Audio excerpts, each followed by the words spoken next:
Okay, welcome to Garage Hero Live. We've been away, but now we're back, and so I'm going to show you guys today a little bit of some Henshin VFX. Everybody always wants to transform, right? They want to transform like the Kamen Riders. So, what we're going to do is we're going to show a little bit of that, how you're going to do it, and basically it's an easy masking technique. I'm just going to show you the basic technique that's used in shows like Agito and Faiz, and it all starts off with a simple cut. Basically like this. So from here to here, that's basically all it is. It's all just that, and let's do it after the pan. So I'll put it here. We'll go back later and then we'll do all the other little stuff first. But what I'm basically going to show you first is just how to basically take this and move to this. So it's a really simple technique. Anybody can do it, and I'm going to show you how just in a bit. Before you do that, be sure to hit up the YouTube, subscribe to that. Also, subscribe to the Twitch because we're going to be doing something special in there later on. But let's get into this Henshin video tutorial. Everybody always wants to know, how do you do it? So I'm going to show you. So usually what you want to do is, one of the first things you want to do is you want to have After Effects and two cuts. So basically just this cut, hold on, followed by that cut. And then what you want to do is when you're shooting it, you want to have it so that you basically leave the camera rolling as long as you can. And then if you have a monitor, what you do is you could put tape, like some translucent tape, to mark where the arms are, where the head or the chin is supposed to be. And then when you have your suited up actor, your suit actor step in, this is me. I'm also in the suit. So basically I had to go in there, and then they matched up the where my fists are and stuff like that with this. And also we shot this with a wide lens, so that made things a little bit more distressing, but it still worked out nonetheless. So you have this followed by this, and then you notice how the background is a little different. That's okay, because when we put in the effect, it's going to look all right anyway, because we're basically doing like a little bit of an eye trick. So what I'm going to do, when you have After Effects, what you want to do is you also want to have, let's see,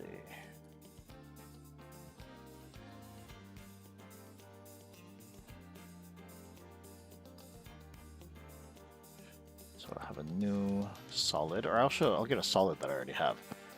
You want to make a new solid, but I have like a whole bunch of them, so I'm just going to use one that I have already. Let's go with,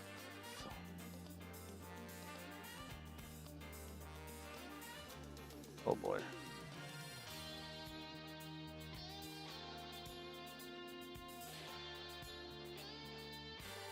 I have too many solids. Where's the red solid? So here I have a deep red solid. I'll just put that on top. Now, everything's going to be red, don't worry. What I'll do is I'm going to go and press Control-Shift-D, and that's going to trim this, so I could take this part out. There, no more red, but what we want is the red. So I'm going to go and go over there. And then to this solid, what I'm going to do is I'm going to add an effect. And this is another thing that you need. What you want with your effects, you want Video Copilot optical flares. This is going to save you a lot of time. And a lot of people use the optical flares for a lot of things. It's used. You're going to use optical flares a lot in After Effects. So I'm going to choose optical flares. And here we already have an optical flare, but it's pitch black. So what we do with that is we go to our effects over here, And then you also want to have another thing from, I believe it's Big Films or Red Giant. So it's Unmult. There's a plugin from Red Giant, and what this does, it gets rid of all the blacks and makes the entire clip or image, the black in all that, it basically makes it transparent. So you're able to basically key out instantly like that. Because like, you know how you try to find like all these like effects on YouTube and stuff like that, and usually they have a black background?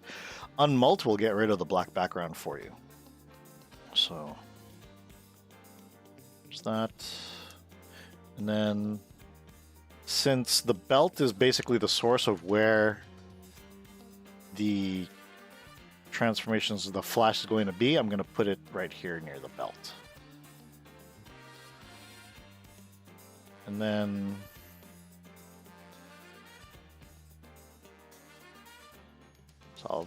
usually the mask is best at around,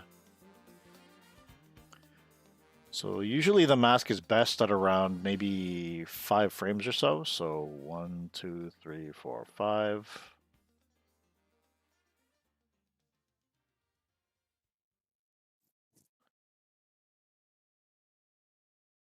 But you notice here,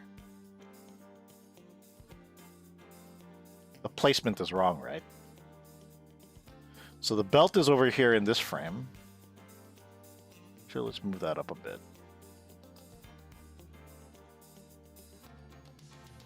I'm just gonna rough it. So I'll say like it's around here or so. So in this frame here, we have the belt shining here, but it's over here in this frame. So what we're gonna do is let's put a keyframe here and a keyframe over here.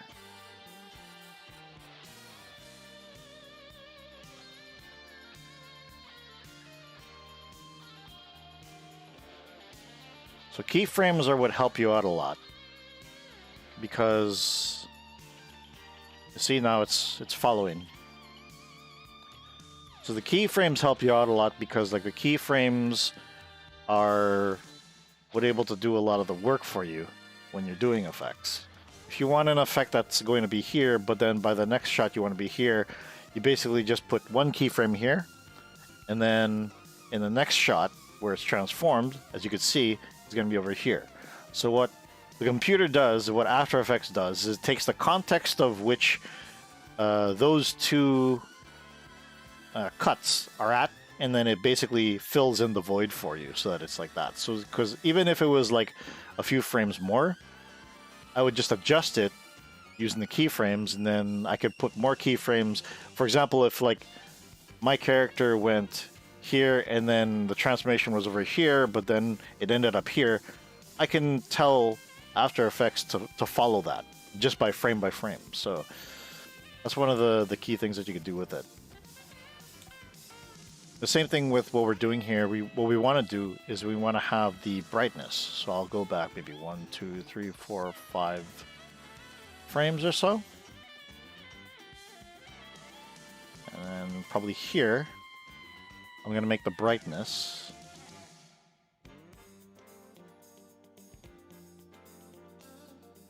like this or so. Hold up, let me move this back into frame.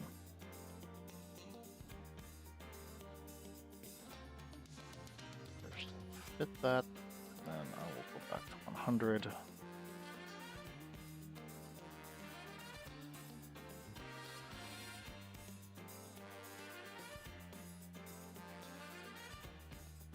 So one of the things is like, you notice in the cut, we have, the background shouldn't matter much, but like one of the things with like, that makes Kamen Rider 5's Henshin look good is the fact that it's so quick and the eye trick works so well that you don't even notice the cut. So what we do is I'm probably going to put it to like this, so so I could see just outside of like my head and my arm. And then in the next cut, let's turn this up just a tad bit so I could see it. And then so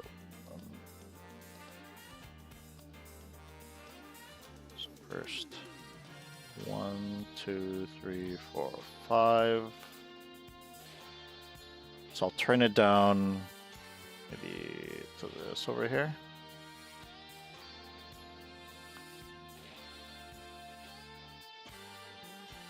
And 1, 2, 3, 4, 5. Turn down to 0 over here.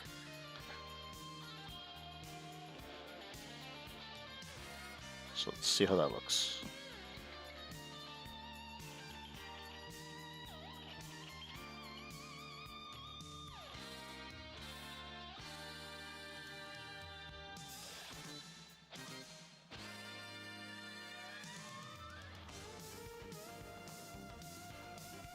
There's still a few things that we could do with this. So what we're going to do is we'll just do this, because like obviously he's red.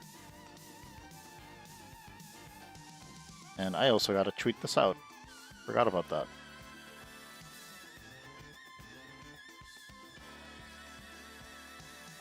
Totally forgot to do that.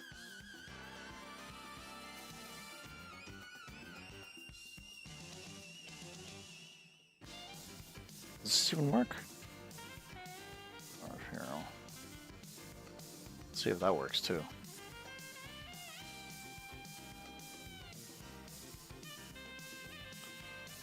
least it works over there.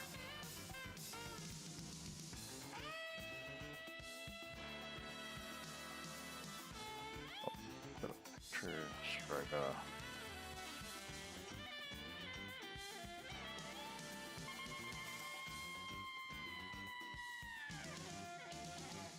My promotional stuff.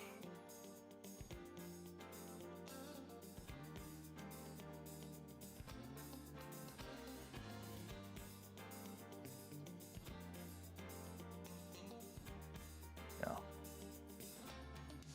That's good.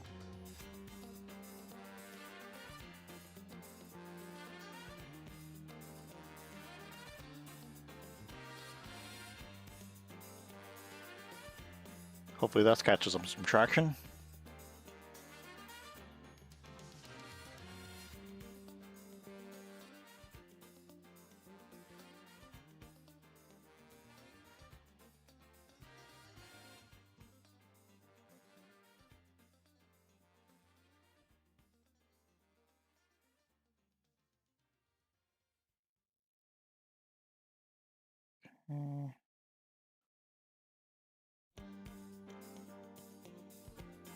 I might even just cut the Twitch stream.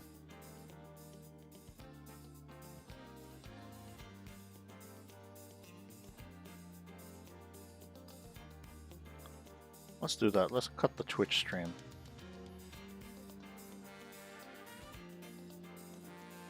Nobody even goes to that channel anyway.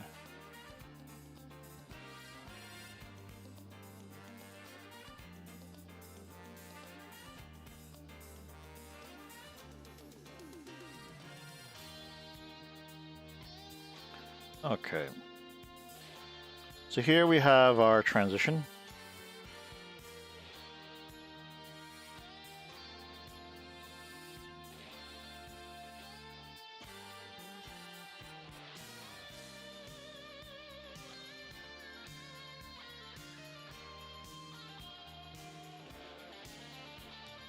And there's a few more things that we could do to make this a little bit better.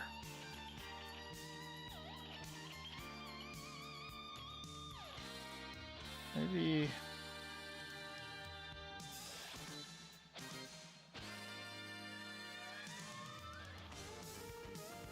what I'll do is I'll put this here.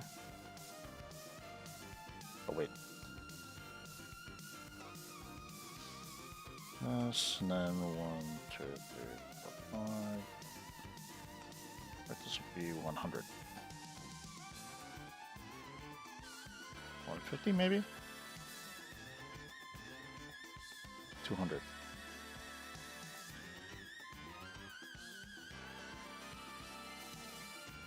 Yeah. Have it like die down a little bit better. A little bit like... Yeah. So I'll change the color of this too.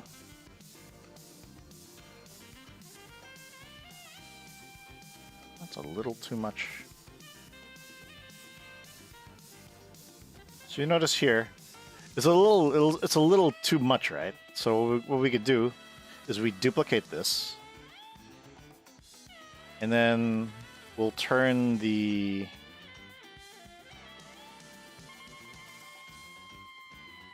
bottom one to 50%, and we'll turn the top one to lighten, I guess. And probably this one will also be screen. Yeah.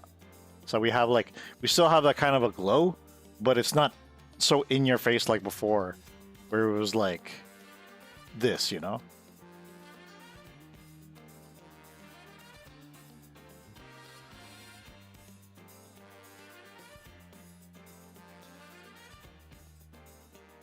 But then that means we got to turn up this.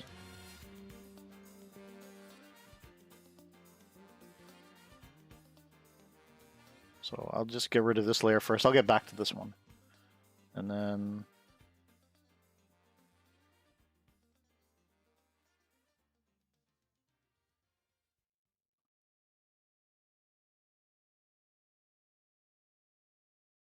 that. And then this one should also be like this or so.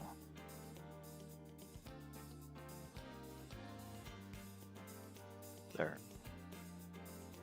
Let's take a look at how that looks.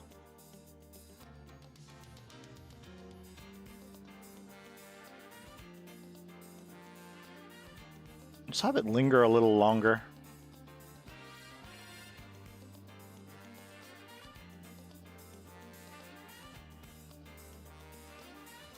Made it here.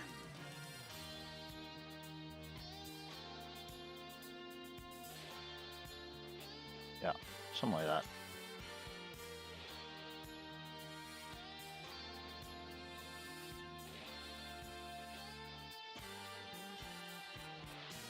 There's gonna be times where less is more and more is less.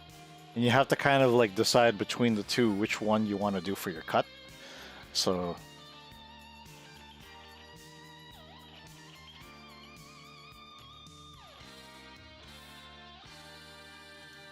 I mean, this looks good, but like we could still add some more stuff to it, right? So right now, basically, this is the kind of thing that you've seen in like Faiz, Agito, and so on. It's just a normal mask. They have the cut right here, and then they have something to mask the cut, which is, in this case, the lens flare.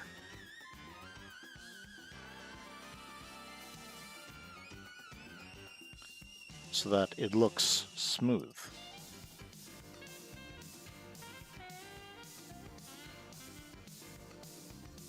I look taller. I look taller.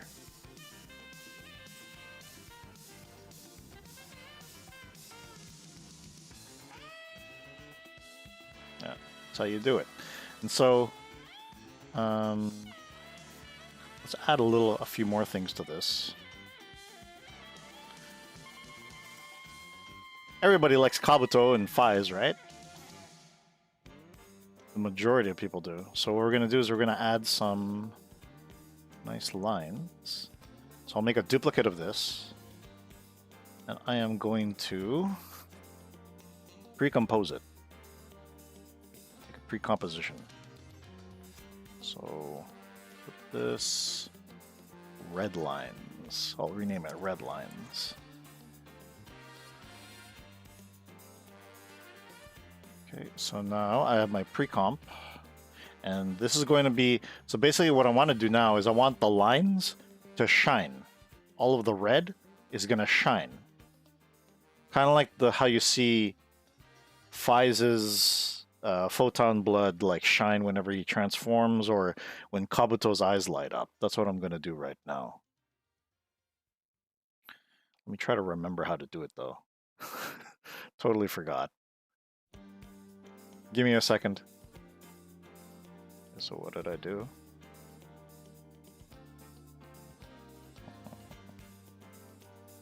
I believe it's this. CC light burst, that's it. But then, what did I do with the CC light burst? Right, okay. So, first I'm going to open this, then I'm going to duplicate this, actually. And then, what did I do? Invert, right, okay. So I'm going to take this and I'm going to go to...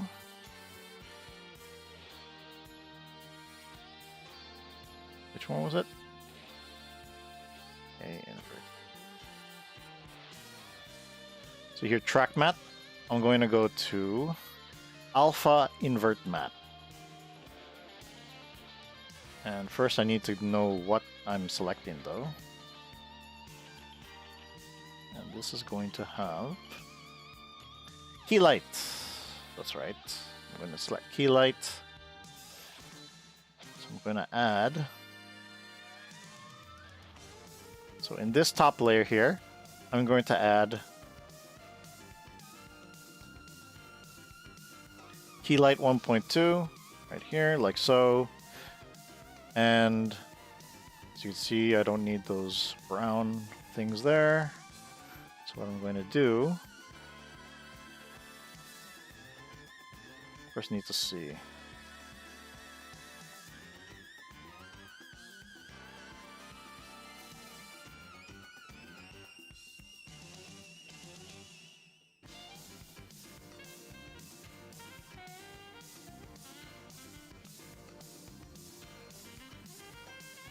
Where is it from?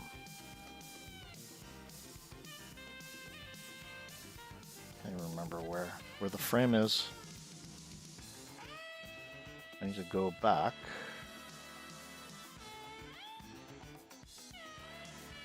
So right here is where it changes. Okay, let's go over there.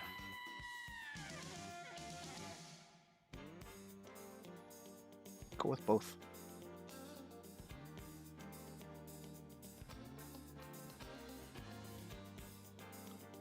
I just want what I need.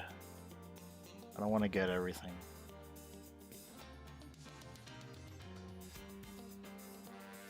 Go over here. So I see what I'm actually doing.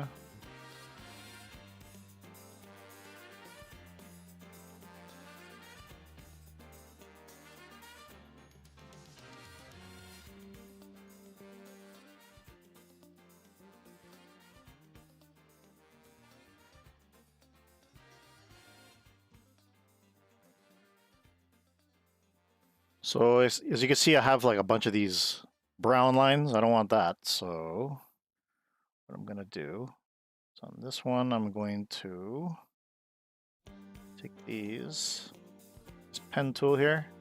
I'll go here, right along these.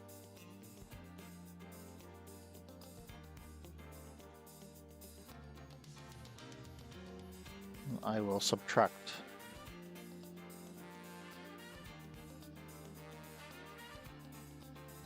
Where's it? Oh, where's my masks?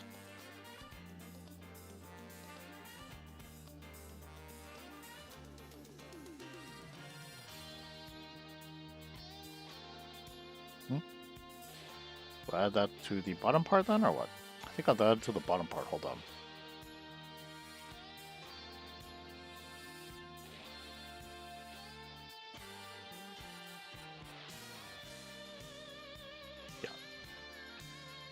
So what about this one? Yep, okay. So there we go, we added to the bottom layer, no more brown.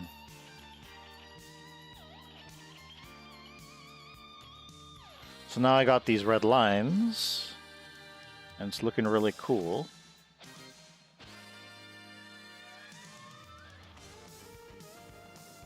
So what is that going to do? Well, what can I do with it? I could basically make them glow. So that's what I'm going to do. I'm going to make them glow.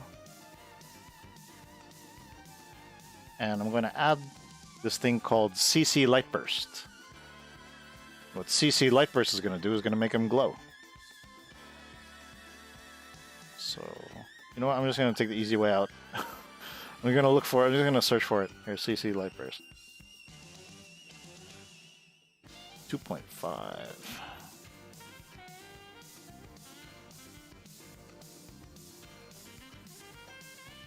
What was the version that I had?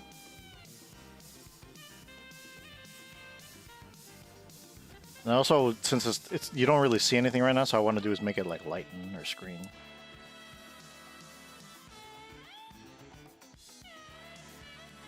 Again, you still don't see anything. And you also want to find the center. That's another important part. So, say the center is there. I usually make the center where either the chest or the eyes are. So I might make two. I might make one for the chest and then another for the eyes, right? We'll start, in this case, we'll start with the eyes first. So put ray length. You just like mess with it, see what you find. So intensity, you see that? So intensity makes the brightness, right? And we don't want to make it too crazy. We just want to make it so that we see.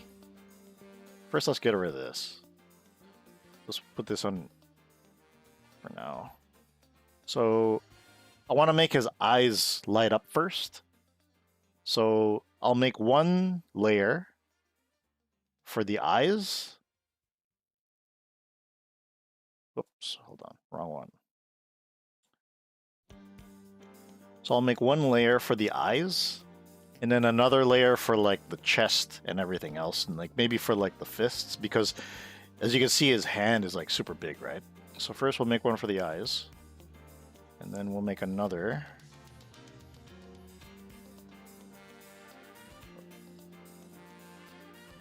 Oh wait, first let's get our keyframes done first before we do any of that. So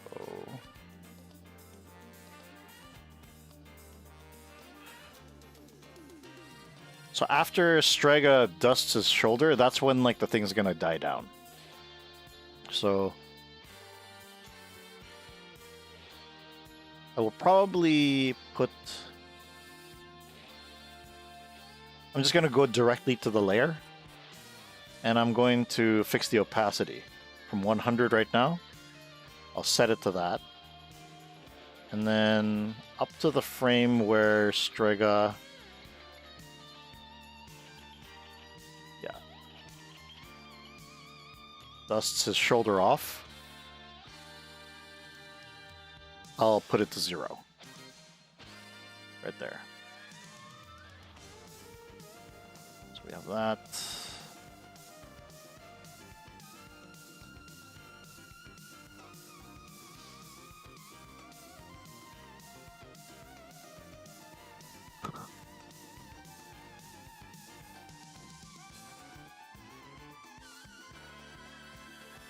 Might just make it for his chest.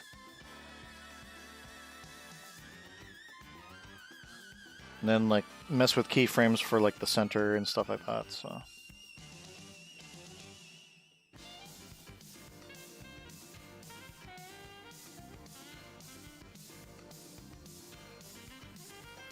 So like once we have all this stuff, we just need to double the layers to make him like shine and shimmer more. So.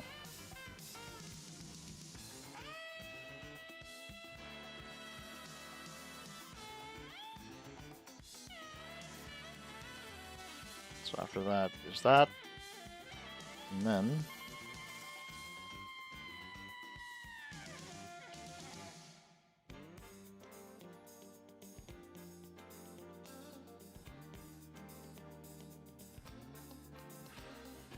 so we'll add another one.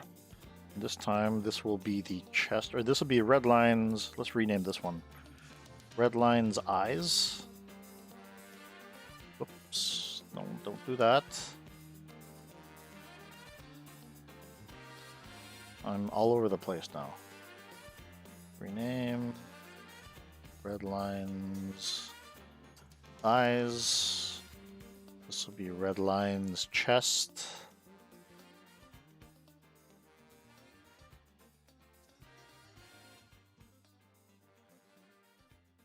Getting organized helps you a lot later on, so.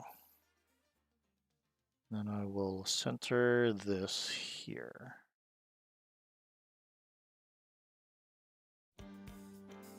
Should probably be enough. But for safety, let's make a Red Line's arm.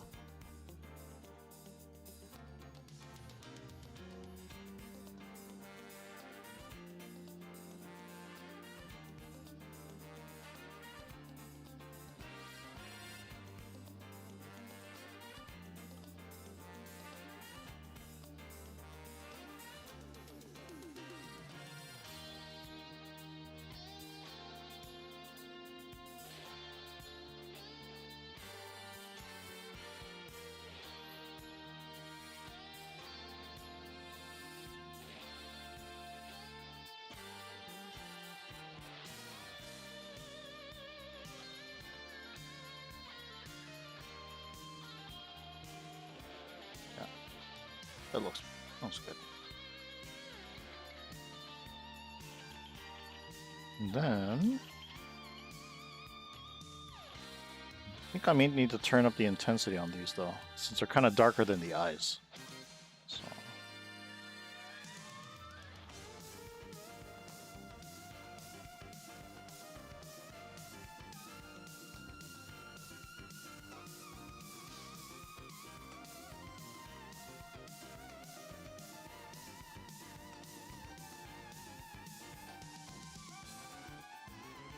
And since I want this stuff to look red rather than white, all I gotta do is just change the color. Set color, set that to red.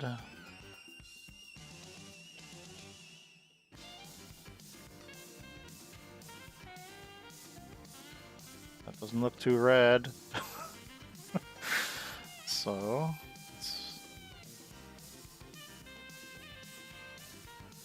but like it should be a little bit lighter though, to be honest.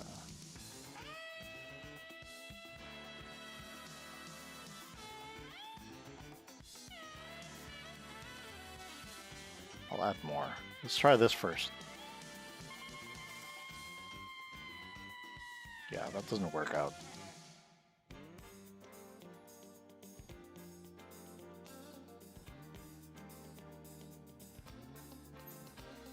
Now, this other arm looks a little bit lonely. So, put you on over here.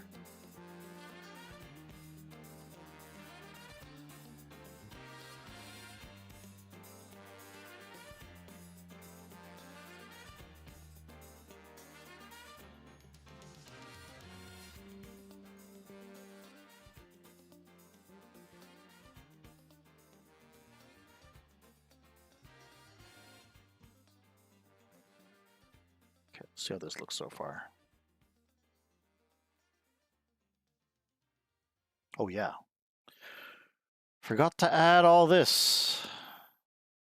This. And then we want to make. Wait, where? Where I put all that stuff before? Oh, there we go.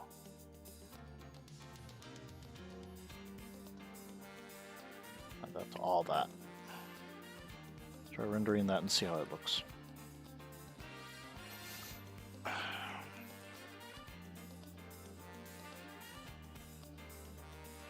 I need to fix the title there.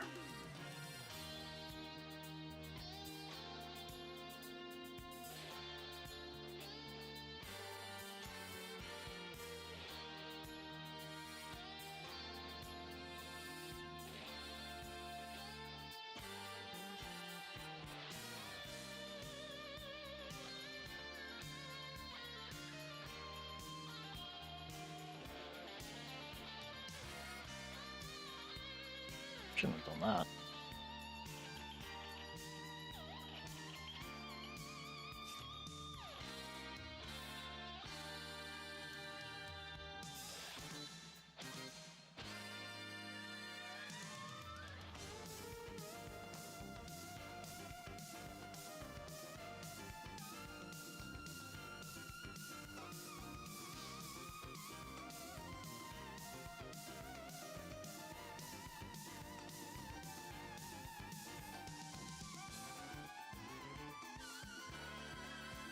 Oh, it didn't work?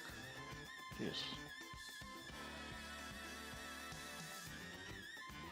Oh yeah, I need to fix all the other stuff for the Nightbot. Forgot I need to do that.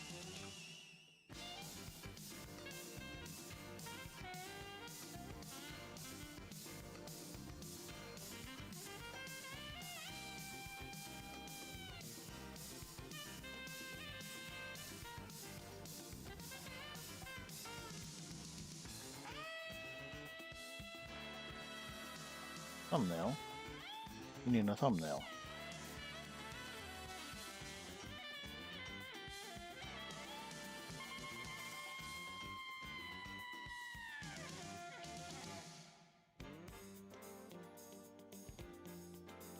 Where's the screen caps at?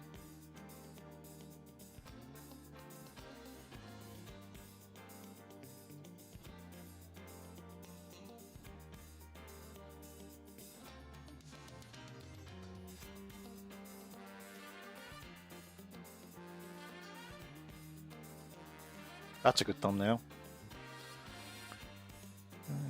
Playlists. Flip to Garage Hero Live. Make a new one.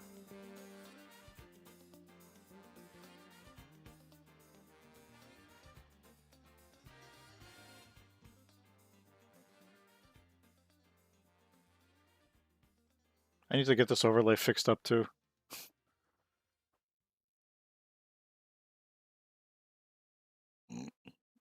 Need to fix a lot of stuff on this.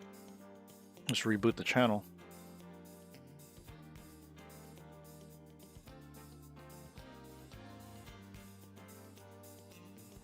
Oh, that's about good.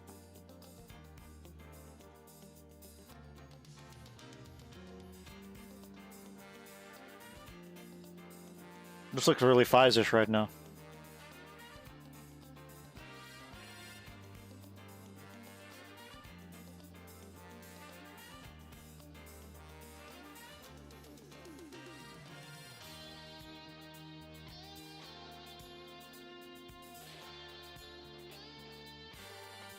If anybody's watching this on Facebook, you're not going to be able to join the chat. So one of the ways that you could do is you could join the YouTube link. Just go to Garage Hero on YouTube, and then you'll be able to chat there.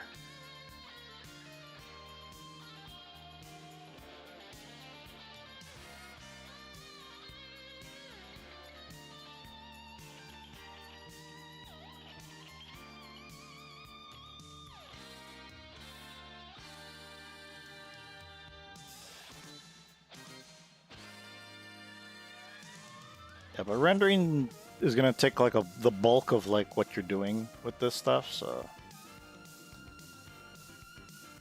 that's what takes a long time.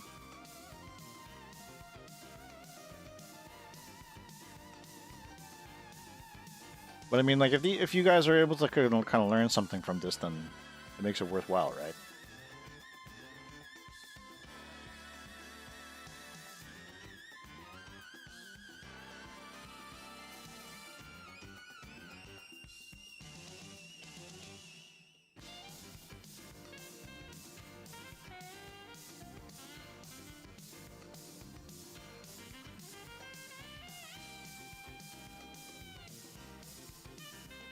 Is that about done?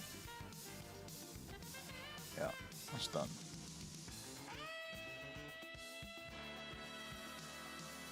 So this looks good. Looks alright. What we could do is add more stuff to it.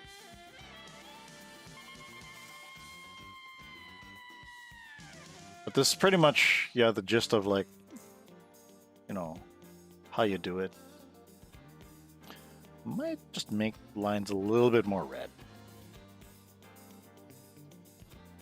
Let's add some saturation hue to that.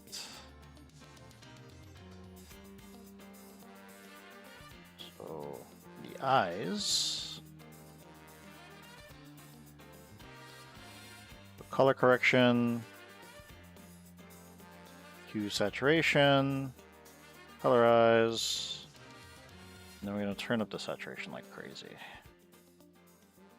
And since this is light, what we want to do is we want to make it dark.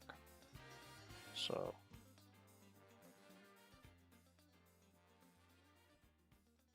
not. And I'll just copy and paste that saturation to the rest of them.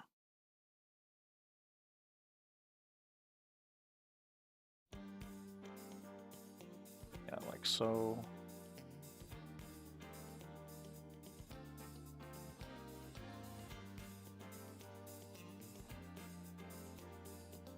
So he actually is red.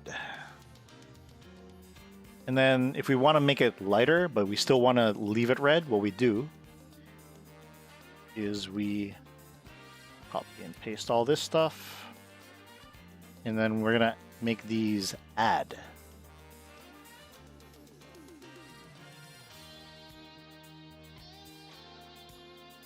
So we still have, it's like, we still have that red.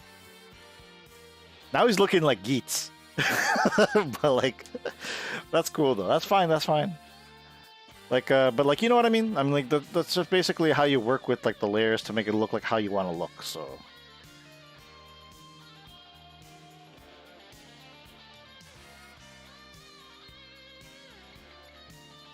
Ready, fight!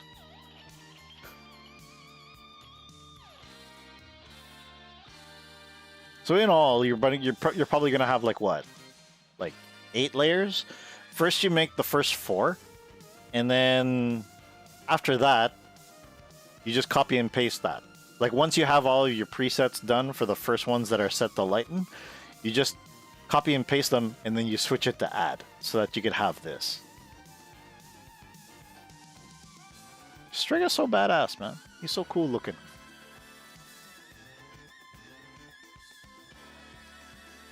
No, total big ups to Hayashi Kiyoshi of like Nippon Eizo Creative for teaching me all this stuff.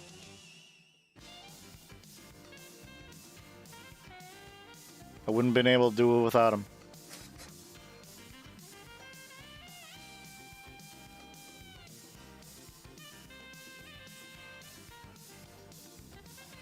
I need a drink.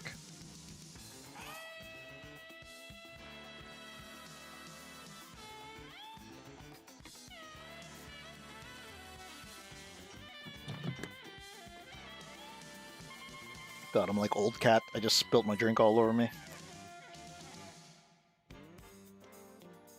That's cool though. My slacks are liquid absorbent. So it's perfectly fine.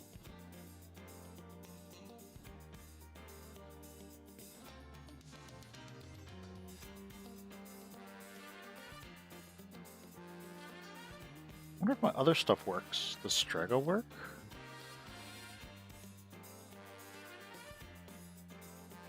Try that. Does that work?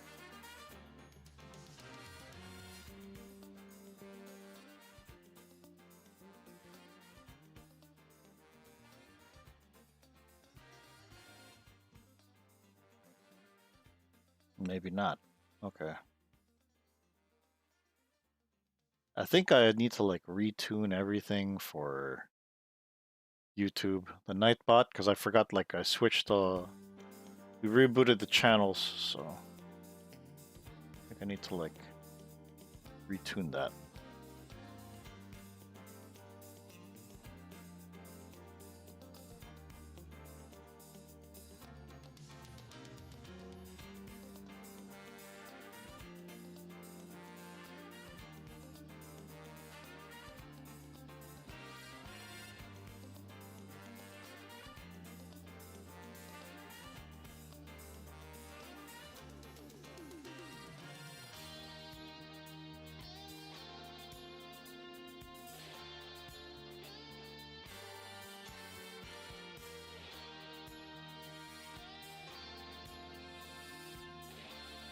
What a Prime or Veda Prime, hello.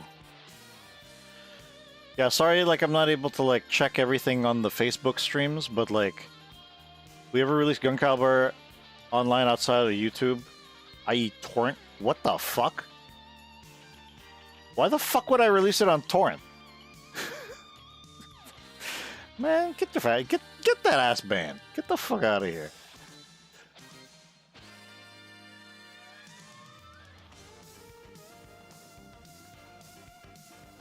Delete that shit.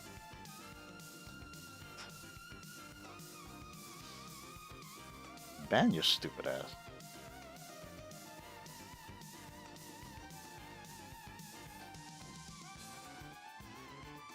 Man, just dude, why you gotta bootleg indie shit? Dude, just buy the stuff, man. Buy it. We don't even make any money off of, like, even if you do buy it, we don't make that much money. All right? Like, Veda, just use some common sense. Just use some common sense.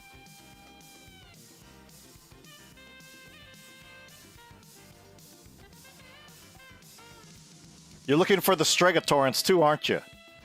Hmm? I bet you're looking for the Stregatorrents, aren't you? You're looking for the Russian bootleg that was also bootlegged by China. You're looking for those?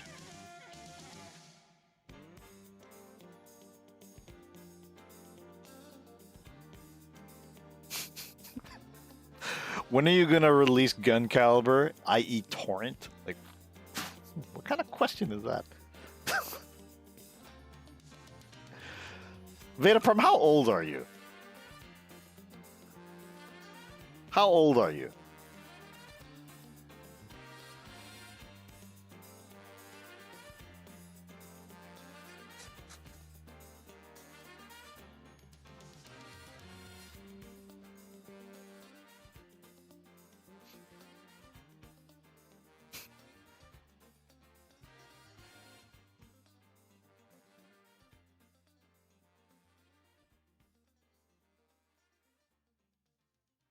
And also, where are you from?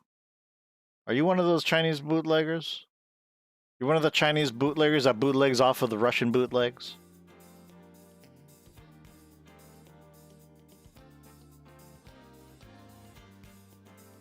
I bet like the Russian bootleg was submitted by like Antonio Himes.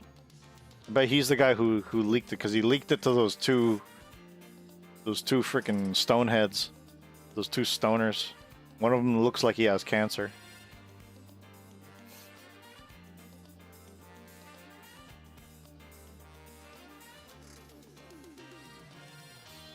Yeah, Veda Prime's banned. Where's this guy?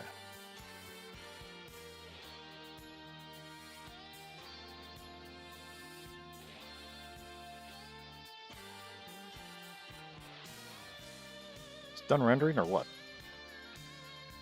Man. Yeah, one of the things when you're rendering CC Lightburst, it takes a really long time, so be prepared for that.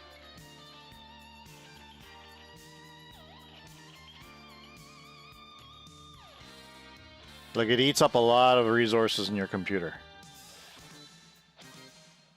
But it'll be worth it because, like, your stuff looks good, right? So...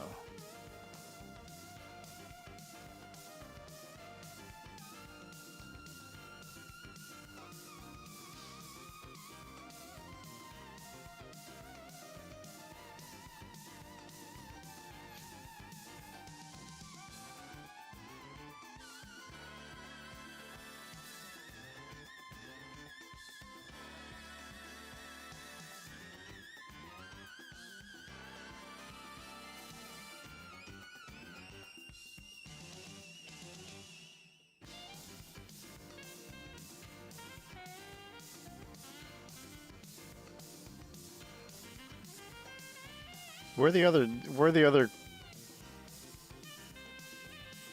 are all the other questions that are going to ask me when I could release something via bootleg? Veda Prime needs to lead the Toxic Toku Bootleg Association into the light.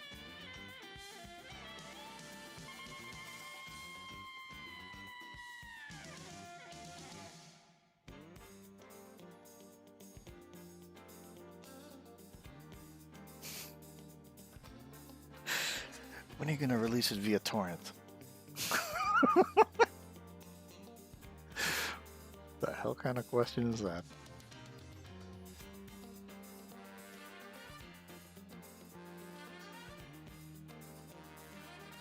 Okay, I think that's about done.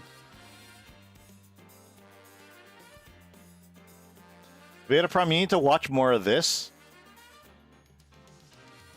And then ask yourself, wow, he's doing all this work. You know what I should do? I should bootleg it. I should bootleg all this work.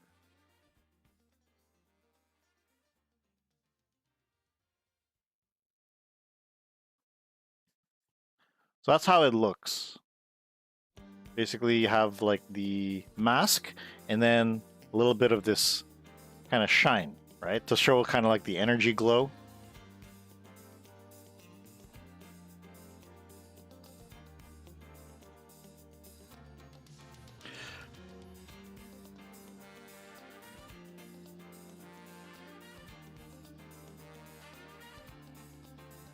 Like what Kabuto does, they have it like kind of flicker when it goes down.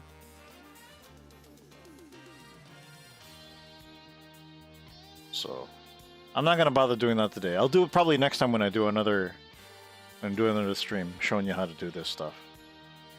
But let's add some more stuff into it, you know. So let's do this. One thing that I enjoy adding recently is like shockwaves. So, like to here. Where is everything? Where's my VFX folder and all my shockwaves?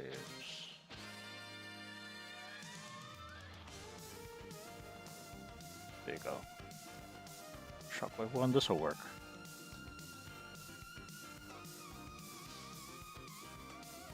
Turn this off first.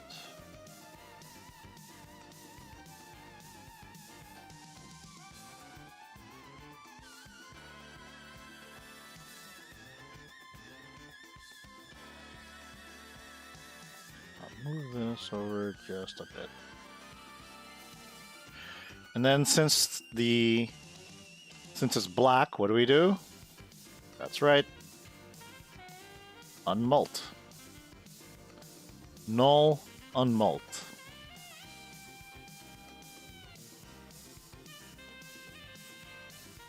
And since it's flat, what we want to do is we want to kind of make it a 3D layer so we could kind of rotate it a bit. So what I'm going to do is I'm going to go here. I'm going to right click on it. So right click on this layer here, the 3D layer. And then what I'm going to do is rotate it accordingly. So when I want to take the Y rotation, and I want to switch it so that it's kind of diagonal here, kind of like how Strega is right now. Probably take the X rotation too, like that, just a little bit. And let's scale this up. Or move it over here. Put it maybe around where his chest is or something. Right near the chesticles. Yo, what up, bench? Are you gonna... Okay, you know who came in here? There's a guy in like the Facebook chat, right? There's a guy who came in the Facebook chat. His name's Veda Prime. And he had the nerve to ask on stream, in real time, hey, when are you gonna release Gun Caliber on torrent? When are you gonna release Gun Caliber on torrent? And I'm like, what the fuck kind of question is that? When it's like asking, hey, when are you gonna go and like jump off a cliff? Can you do that tomorrow? Because that would be great. Why do people like the internet, man? The internet. Why does the internet have to act like this? Yeesh, he's right. Yeesh is right. Why does the internet have to act like that, man? Why can't you just the torrent edition? You should do a parody torrent edition. The parody torrent edition, you know what the parody torrent edition? Go on Bilibili and search for Strega. You will see the Russian bootleg, which is also bootlegged in Chinese. That's a bootleg, and it's 480p. Kiwi Farms is down, so people are losing their minds. What's Kiwi Farms? I'm a boomer. What is Kiwi Farms? What is that? Pop out the chat. Should put it over here. There you go. I'll put the multiple output on the other side. Actually, no, I'll put it here.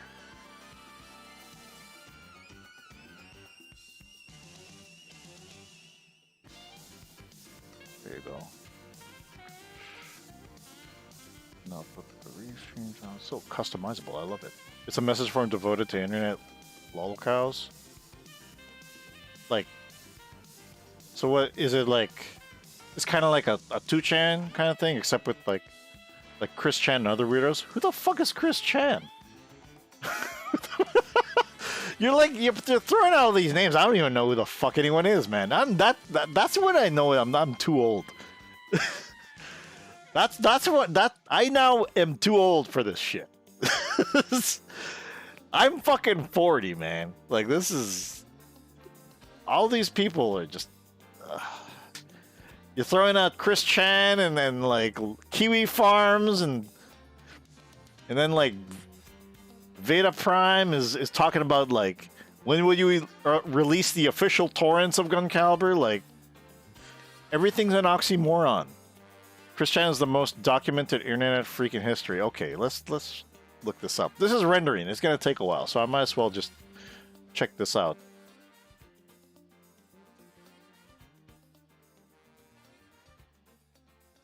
Christian, oh shit. What a weird looking guy. Why is Chris Chan famous? Web comic creator Chris Chan, 39, is an artist, blogger, and YouTube personality. Chris is best known as the creator of web comics featuring Sonichu and Rosechu. What the? For being a polarizing internet celebrity, writes Sega Nerds. So what?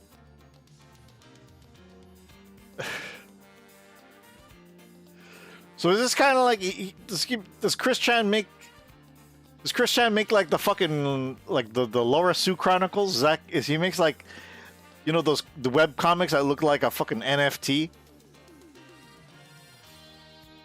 Is that what he does? Oh God. Sonichu is a common Pokemon of Sonic? Okay, let's stop right there. I'm gonna leave that for later. I'm gonna delve into that later on. I'll delve into that later on. That's what I'll do.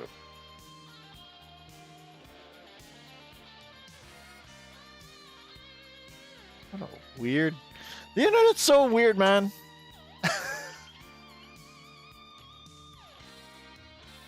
The internet is just too weird for me now. Like, I could talk all about like how we should go back to this, or this, but like we're never gonna go back. There's no time machines. We can't do it.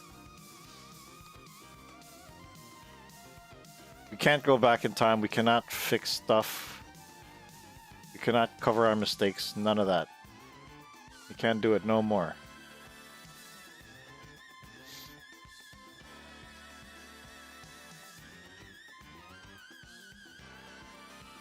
Makes the worst and most deranged webcomic ever made. Well, I gotta take a look at it then.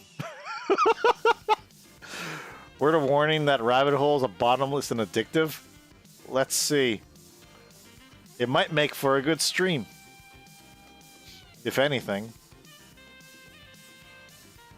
Chris Tran, huh? Boy, oh boy.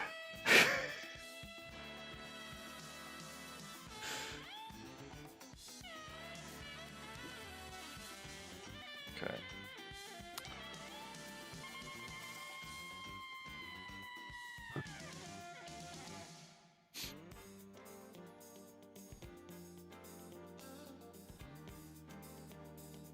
Man, this 99 frames of 175 frames. Wow. Yeah, I don't want. I want to keep this stream mainly focused on, like, you know, educating people, getting them to, like, you know,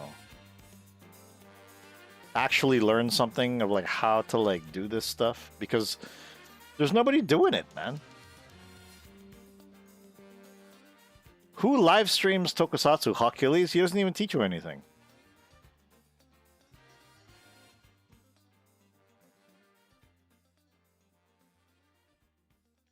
Rendering pretty quick. Well, like, this computer has, like, what? Like 4 cores. So it's like, or like 32 gigs of RAM.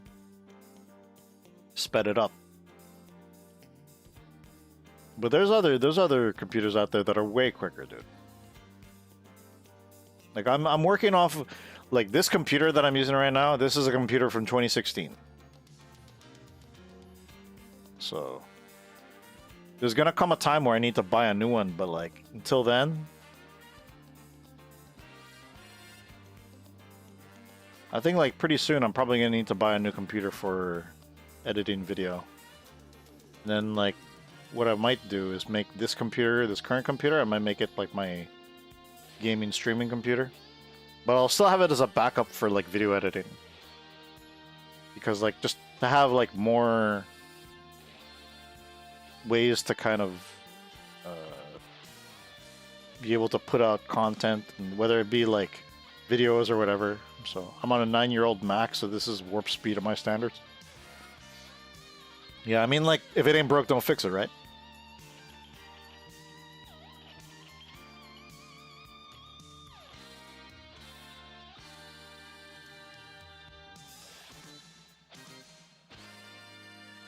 Oh shit, I need to add the other layer.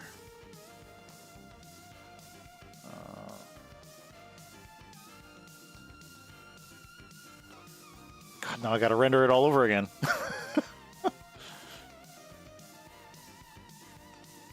I might need to make it bigger, though. What's your opinion of green screen action sequences? They're fine. If you have the like, Bench, did you watch Ultra Galaxy Legends?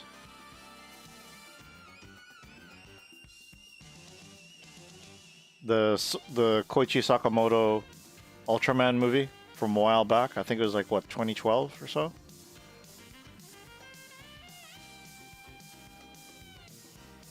Let's make this bigger.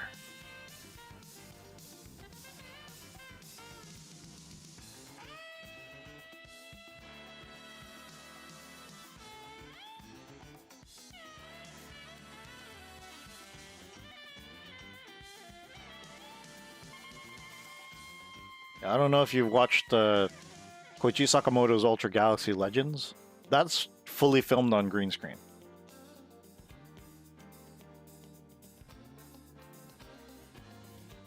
Like, it's a full-on Ultraman action movie. Takes, like, a lot of it takes place in the Land of Light, and it's fully shot on green screen,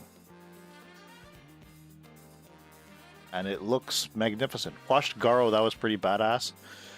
Watch Ultra Galaxy Legends. That whole movie was filmed on green screen.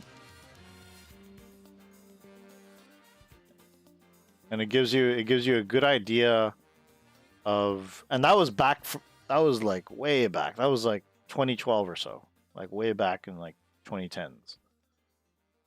And I know the Power Rangers series they did in New Zealand were green screen. Well, a lot of them are. I mean, like, you're gonna shoot with that a lot of the time, and then, like, even the Batman, that wasn't even shot with green screen. That was LCD. Same thing with, like, the Mandalorian. Is basically a 360-degree LCD screen, or LCD screens, and then they use Unreal Engine to manipulate how they're moving around in that environment. So, like the technology has gotten to the point where there's a lot of options out there. You could use green screen, you could use LCD, you could use a whole bunch of other things. I'm not the last thing I am in the world is a Don Brothers fan, but the thing is, Don Brothers has mechs designed by Obari Masami.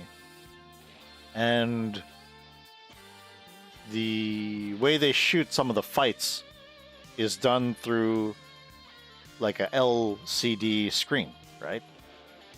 So if you take a look at like some of the fights, and then for other fights, what they use is X-Sense, which is like a motion capture suit. You don't need any motion capture sensors around the room. You just, because the motion capture sensors are on the body, are on the suit. So all you need to do is just put on the suit, and then like anywhere is a motion capture area. You could basically motion capture anywhere. So that's what they did. They used the X-Sense suits for... They've been using the X-Sense suits for Sentai ever since, I believe, Lupin Ranger versus Pauta Ranger. That's why like a lot of the mech fights in that show look good too, because they're using the X-Sense motion capture suits. So they're experimenting with a lot of different ways in which you have like new tokusatsu techniques being implemented with the traditional. So isn't that how Michael Bay's TMNT movies made? I believe they had motion capture suits, but like what they also did was, you'll notice on the actors what they have is like a whole bunch of dots on their face. So basically those are also motion sensors, and then so that when people move their face, then the 3D model will do the same thing. But yeah, pretty much like what they do is like they'll just have like the actors do their thing, and then they rig the 3D models to those actors afterwards.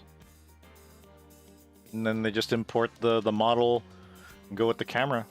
Or they could just shoot the scene in like a space, like an open space, and then they switch the background later on in Unreal Engine or whichever. So yeah, I noticed when they showed the BTS footage in the DVD. Yeah, like a lot of people don't bother watching that stuff, but like in Japan, what we do in Japan is like we watch a lot of that BTS and like making of stuff to kind of have a better understanding of how to become better filmmakers. And so like it's really valuable stuff, and like you gain a lot of like knowledge from that stuff. That's why I want to make the behind the scenes on the Strega Blu-ray as good as I can, because like, well, A, no one's helping me with it.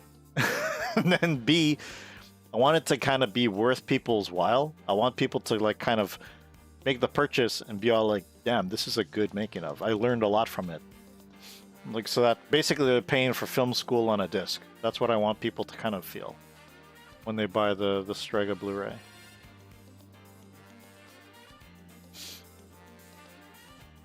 But yeah, like, it's really good.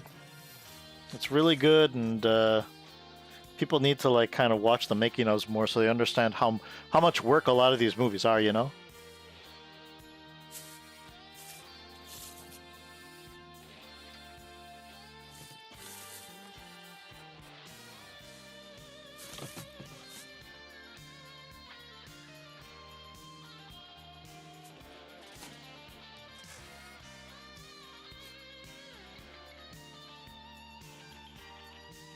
I think what I'll do is I'll add some embers.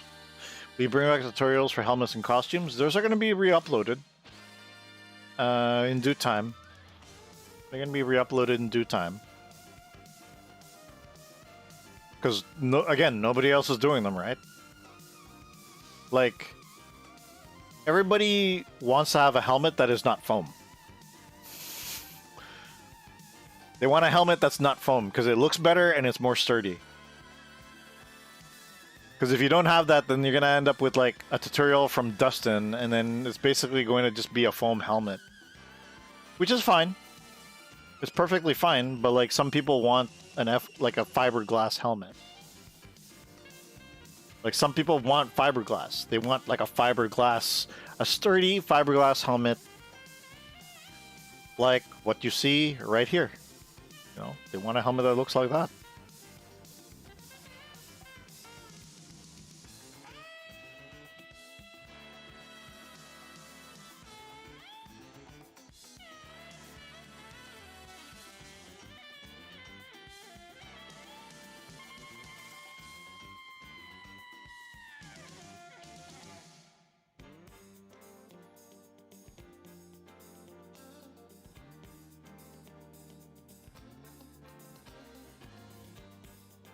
Is this stream dropping at all for you? Is it like skipping at all?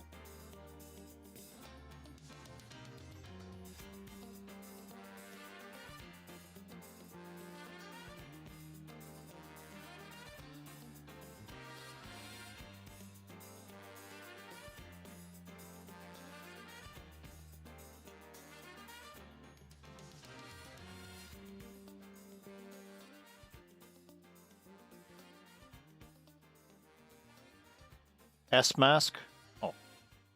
The craziest thing is how many tutorials there are and a market for retro fiberglass hockey masks with eye holes like Jason's mask. Yeah. Like, supply and demand, right? If there's a demand for it, give it to the people. That's all it takes, pretty much. If people want to see, like,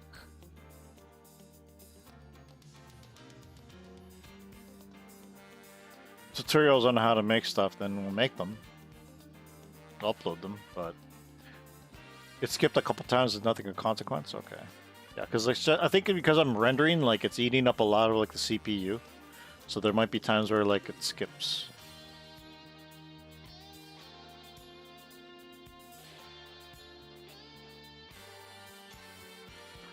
Oh, I think it's done rendering. Let's see how that looks.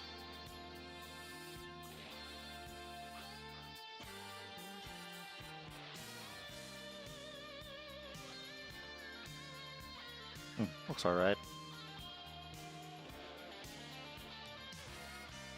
Face molds. Oh, but the hockey mask. Hockey mask user, same principle as making helmets face molds. Yeah, like you need to make like. That's only like. The best thing to do is to get somebody with the biggest face. Make a mold of the face, and then like what you do is with the mask, you add little like foam padding to like make it fit. That's like one of the best ways to do it. That's what we do with Strega Red. Like I mean, like the Strega helmet is modeled around my head, and I have a pretty fat head.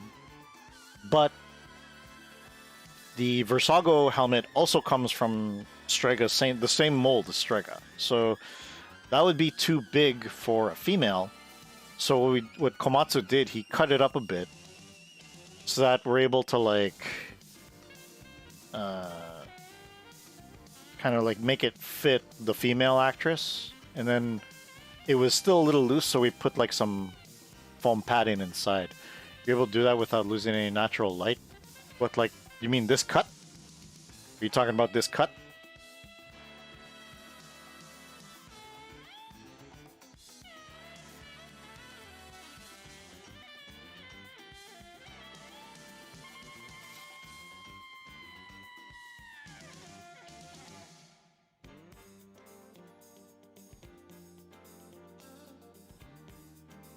That was good.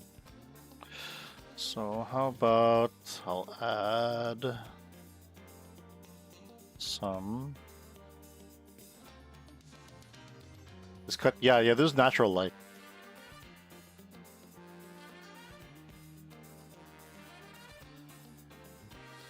I just shoot with natural light because, like, you know, I don't have any time to like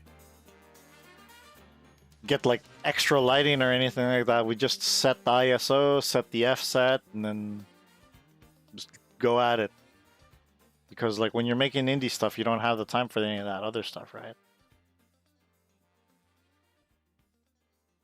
A lot of people want to have like the best gear and all that stuff, but they forget that they have to actually commit to finishing what they're shooting. No.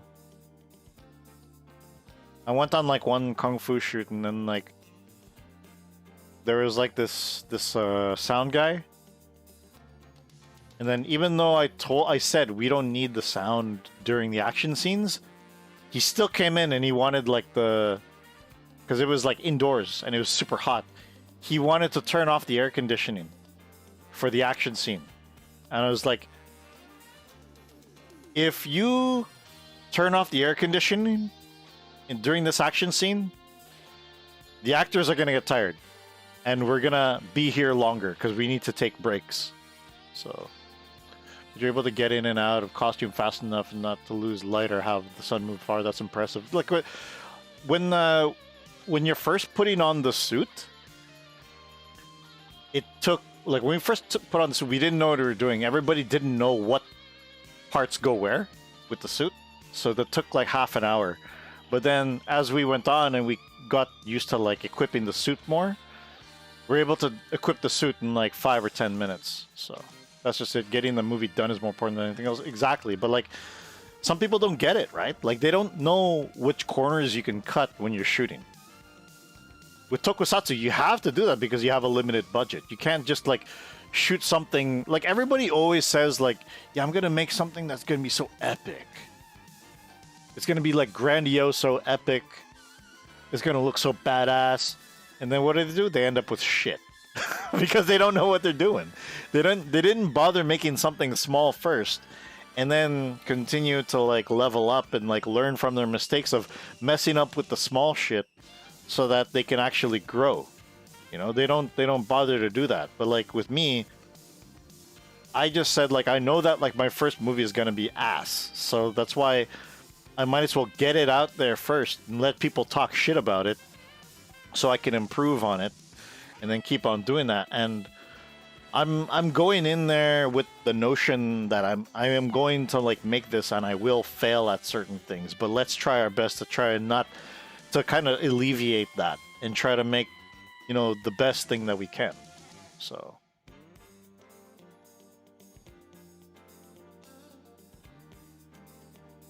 you have to have your musts in mind. Once you have that, most everything else is easier to cut. Exactly. Like I think one of the things is that like a lot of people, they don't have like they have an idea and a vision of what they want to do, but they don't have the technical skills of how to do it, you know? That seems to be like a common problem.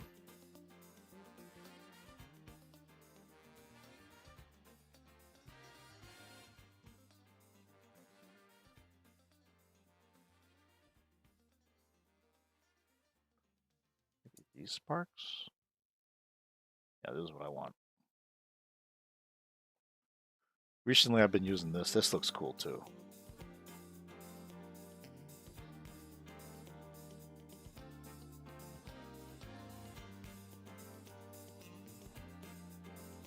And I will use unmult on this as well.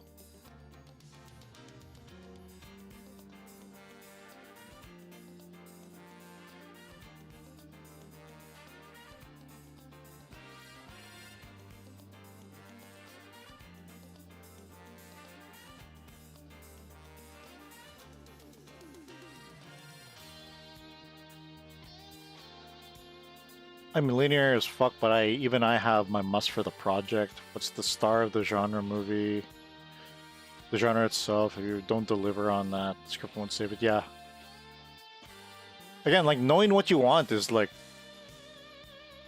it's like so integral to like the you know, making what you want to make, right? Like a lot of people don't get it. They think like, oh, it's just gonna like it's gonna everything's gonna work out. Don't worry. Like, no. You have to have like some sort of plan.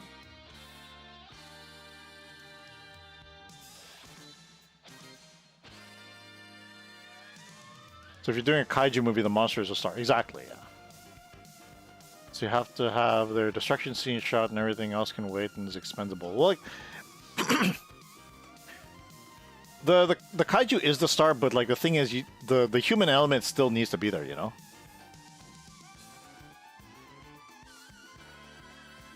Like there still needs to be like a human element in there because like if it's not there, then like, you know, the audience can't relate. But then again, that also brings it to like, okay, who is your audience, right? Like if I wanted to make a kaiju movie for the pro wrestling audience, then I would have like an Ultraman doing pro wrestling with like the kaiju, and then that would be like the whole thing. I would have like the least amount of storyline, the most amount of entertainment, because that's what I'm aiming for, right?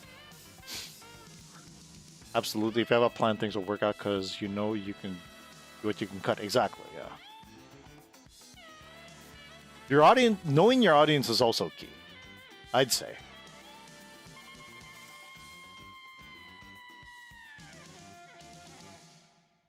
I'd say knowing like who your audience is also key. Just gonna add some color, hue, saturation to it. Do it. I do it like the wrestling one. Maybe again like we need to like because I already did like one kaiju movie actually, but I just haven't shown it to people. So maybe I'll make this. Add? How does that look? I'll make this. I'll do the same thing I did before, so I'll make this lighten.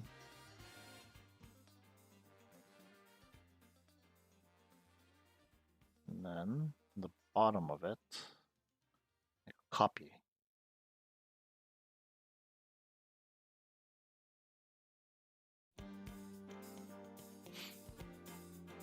Make this 50.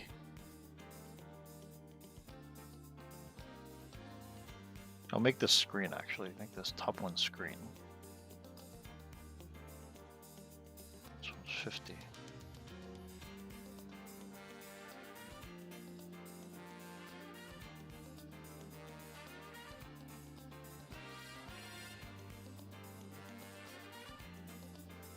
How about if I do this as ad?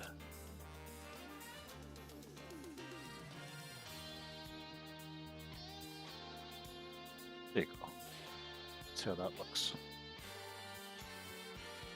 Striker versus Kaiju. It's already in Street Fighter V, man.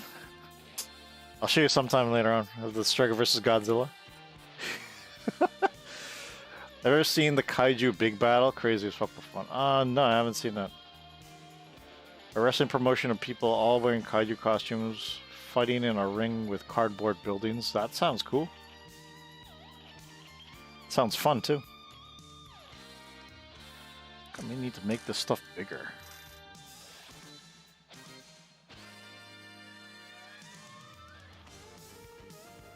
Yeah, let's make it bigger.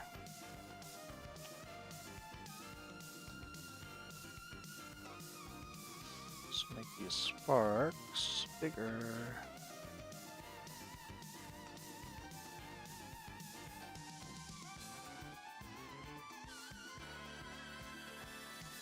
Wait, got both of them?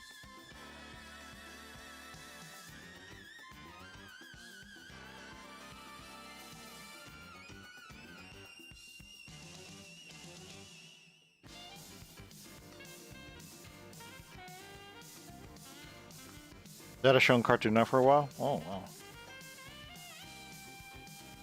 Too bad I missed it. When was that? Was that like, what, 2000s or so? How many layers am I using? Too many. This is Tokusatsu, man. We gotta use like 48, 56 layers or so. Okay. Let that render now.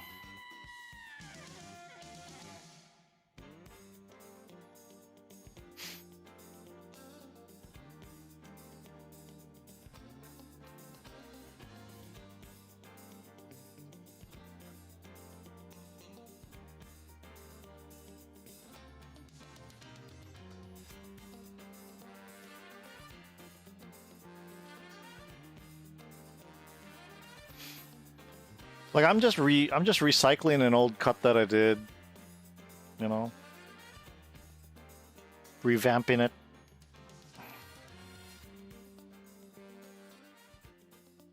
It's 100% kayfabe story. Oh, 10 years ago. But there's still running shows at anime and wrestling conventions. 100% kayfabe storylines. I don't know what kayfabe is, but okay.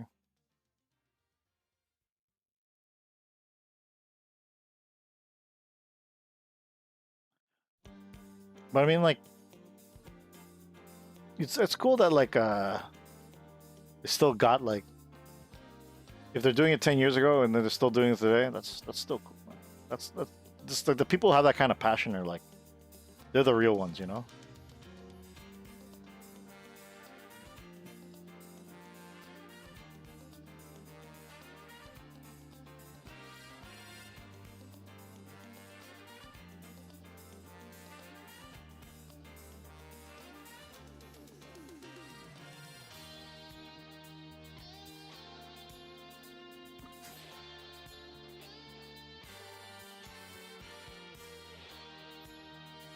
What are the Facebook comments saying?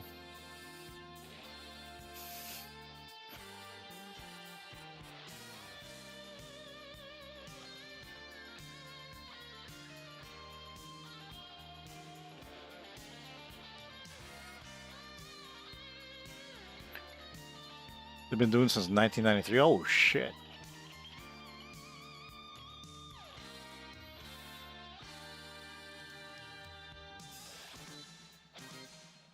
'93. I was like, saw them at WrestleCon a few years ago and WrestleMania weekend. It was a blast. Yeah. Man, I wish like Japan had like more conventions like that. I don't know, Japan. Japan kind of sucks now. Like I came here just when it started to like, just when it was still good, you know. But like all the fun stuff, that's over in like the West, man.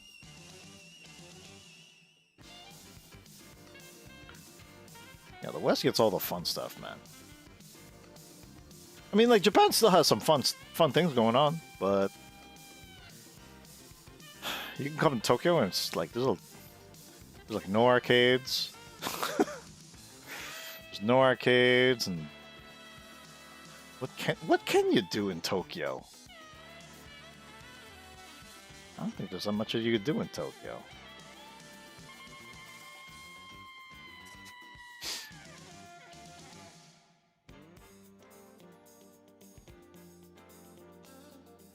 Besides Tokyo Game Show, do you even have conventions anymore out there?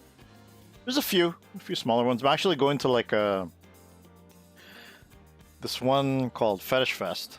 It's on the 18th this month, and I'm going to be wearing the Strega helmet with like the Strega on demand shirt. No Club Sega. Yeah, there's no Club Segas. It's Gigo now. And then like in Akihabara, like I think, well, in Ikebukuro one Gigo closed, and then in Akihabara another Gigo closed, so I don't think they're doing so well. And there's no fighting games. If you go to like the arcades, like they have no fighting games. They basically wanted to make the arcades for couples. So like all the arcades are just basically bludgeoned with crane games. So that couples can like use up all their money to try and win like that freaking, you know, the Lovkov Kamen Rider Jan Lovkov plush doll. They use all their money on that.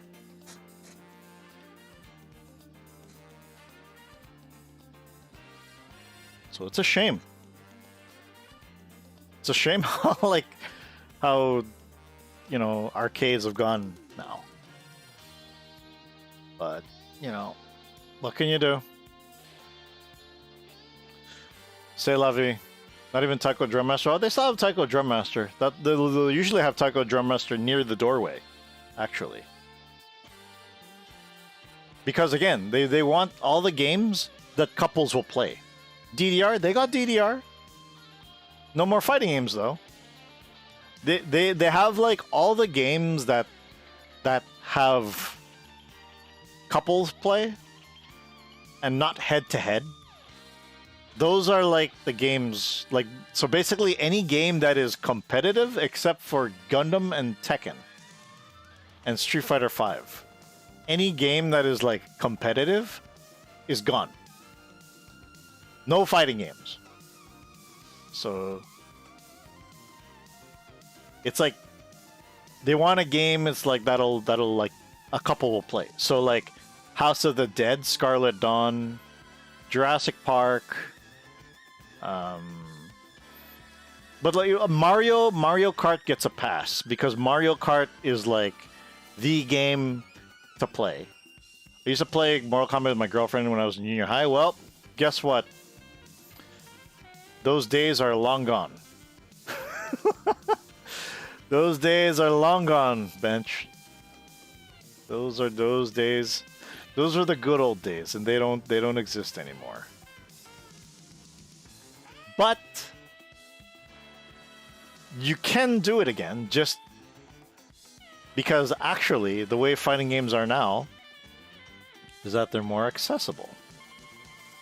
I have like my girl, Mario Kart will never die. Exactly, it will never die. Like my girl, she was like very, very scared of playing Blaze Blue. And then I showed her stylish mode. And she was doing one button DPs. She was like, this is the greatest thing ever created. Why don't more fighting games do this? And then I was like, well, guess what? Take a look at Street Fighter 6. It's like one button Hadokens. It's one button Hadokens. Man, Guile's gonna be crazy. He could do one button flash kicks and one button sonic booms. That's nuts. No need to charge. When I was in Tokyo, I played the Lupin 3rd first person shooter, and yeah. They got like there's like a Mikado in Takado no Baba. They still have like some of like the games. Like they have the Gundam, the Xeon gun game over in Takado no Baba, and they also got the Cobra gun game. So that's cool. Yeah, you don't even really notice the...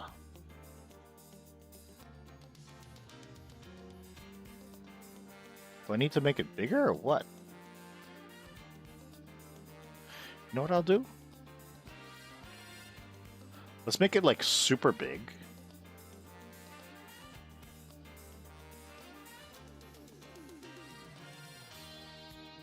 Because I couldn't even notice it. So I'll make it super big. Plus, I'll blur it out in the foreground. Well, first, let's see how this looks.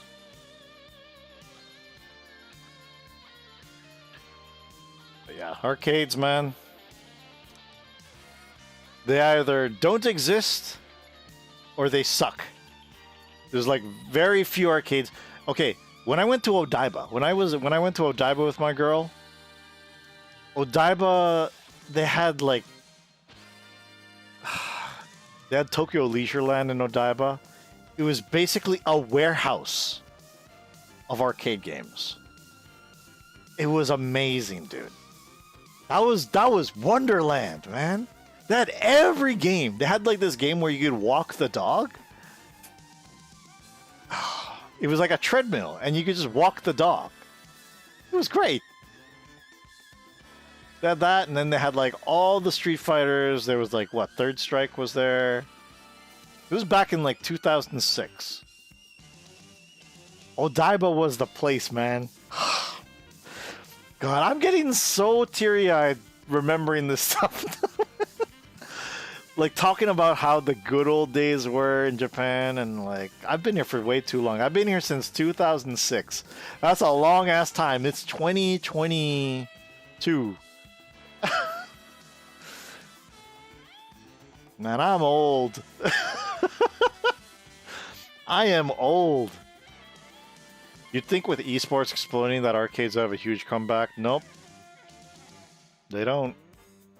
Instead, what the arcades are getting replaced by is esports lounges. So basically, it's like the esports lounges are, even like the internet cafes, they'll have like, I left Japan for the last time in 2006 and I wish I could come back. Well, if you came back, you're going to be very depressed. You'll be happy you're back, but you'll be depressed of how Japan has become. Like what Japan has become. It's like a former shadow of itself. It's like back in 2006, it already had like an identity crisis. It's even worse now. Like Japan doesn't know what the fuck it wants to be now. You know? There's like a very interesting show on NHK World right now. You should see. It's called Teen Regime. The Japanese title of it is 17歳の帝国, like the 17-year-old regime, or the 17-year-old 17-year-old regime. And so Teen Regime is basically the story about this AI, right? Because like Japan's economy is in the shitter. Like they call it, they basically are being bullied around the world, and they're not invited to G7 anymore. The G7 summit, they're not invited because they're so poor. Japan is so poor. So like basically the world is labeling Japan as not as the land of the rising sun, but they're calling them sundown Japan. Basically because it's like they're in like this economic downpour. So what they decide to do is they decide to run a program, like kind of like a prototype program, by getting the poorest prefecture in all Japan, and they're gonna give that place its own government, and the government will be picked by an AI that will help the youth run that little kind of mini country. So like the prefecture is going to act like a country. And so the AI picks like a bunch of people, but like as the prime minister, it picks a 17-year-old kid. Because like all these people who were signed up for being picked for the AI, they had like an interview with the AI beforehand. And so the 17-year-old gets picked. And then people are just going crazy. Like, why is a 17-year-old going to be the president of this, prototype country? And so, like, they decided to do all these things that would help benefit the prefecture. And yeah, it's an interesting story. It's like, I think it's written by somebody who used to do like anime scripts. So, yeah, check it out. It's called Teen Regime on NHK World. I think if you go to their site, they also have like the on-demand episodes there. So, well, yeah, man. I wish it would do that for fucking Japan itself. Just get an AI, have the AI like interview like young people, and then pick all the candidates for the country. I bet you anything like this country's economy would skyrocket back up. We just listen to the AI. With common sense. Non-emotional common sense.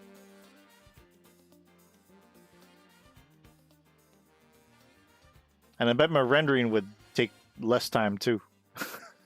I like a lot of the time, like these streams, like a lot of the time these streams are long just because of the rendering time. That's the only reason why they're long. J-pop needs to make a comeback. K-pop is lame. I think K-pop is where J-pop was, dude. I want metal to come back. Rock and roll and metal to come back. I'm tired of like the freaking pop stuff, I mean, like even if rock becomes famous, that becomes pop. That's the thing.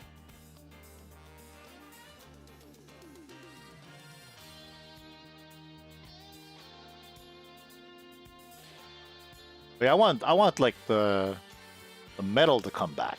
That's what I want to come back. Even like Eurobeat would be good. If Eurobeat came back.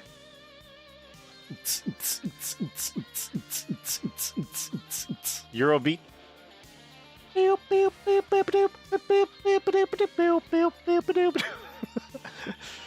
Stuff that you could like race to, stuff that you could drive to.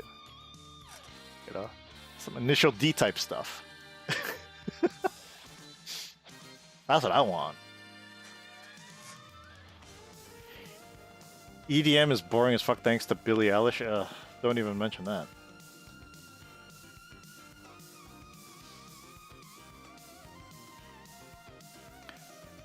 Ben, you gotta invite more people to stream. I mean, it's cool to talk to you, but like, well, you know what though? I mean, like you have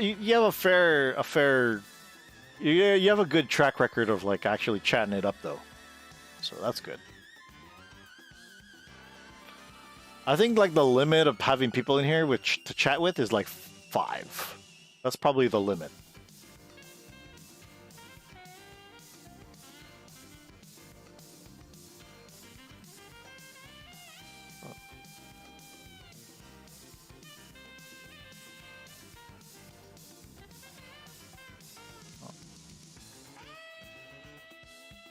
Cut it off over here.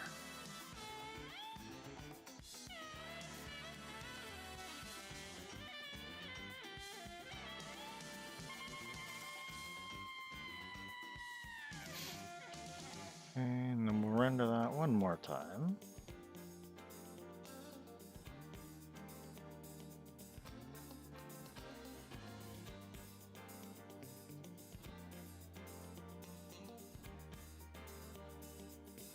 There's a vaporwave revolution going on in the US from producers like Night Tempo, Young Bay, and Macross. Yeah. That's what I noticed.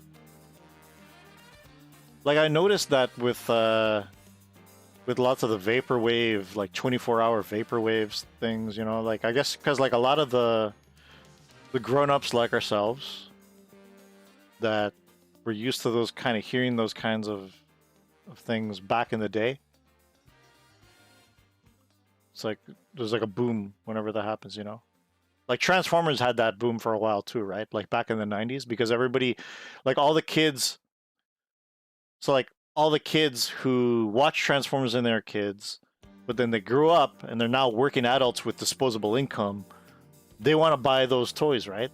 So it's the same thing, like, you know, us kids that we listened to like Vaporwave back in the day. We have jobs, we even have our own kids, but we want to reminisce, so we want to spend money on that kind of thing. So it you know, gets famous.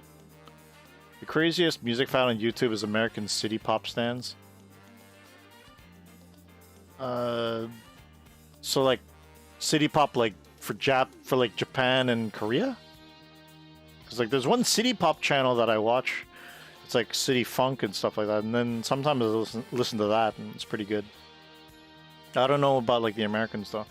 But like, oh, I think I know what you're talking about though. Like you're talking about like those guys who are like, as soon as like the Takagi Maria thing blew up, they're all like, let's take a look at why this is popping. Like that. I think you're talking about that, right? I'll add these to this.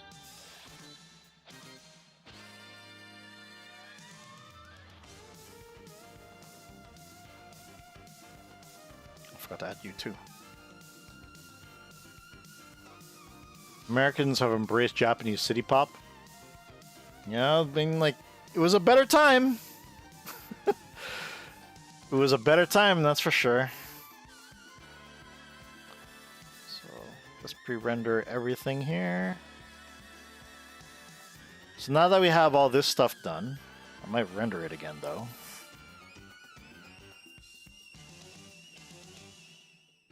Let's render that again then.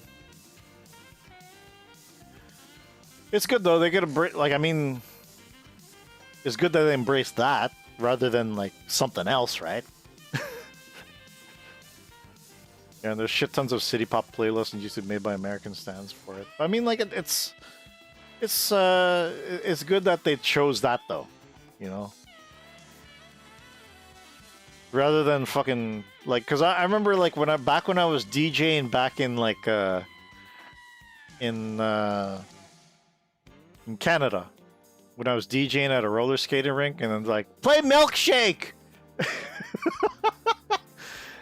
Like, okay, fine, here we go. Milkshake is like, my milkshake brings all the birth to yard. Damn right, it's better than yours. Damn straight, it's better than yours. It's big, but I have to charge. Stuff like that. Oh boy. And they would ask for it like again and again and again. Play Milkshake. Now I take a look back on it. It's like funny as hell. Right?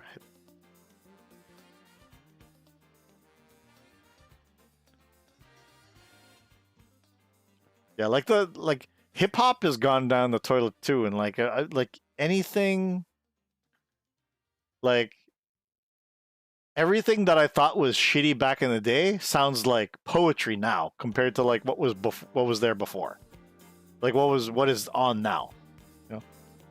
Don't get me started with Callis. I won't. And good Charlotte, I won't. Because if you get started, I'm gonna start it. This stream's gonna get longer. That's the problem. This stream's gonna get longer. Eric Tallman, what's good? If you want to chat, Eric, that was 1 hour ago, but like, Eric, if you want to chat, you got to do it on YouTube. You got to go to the YouTube stream.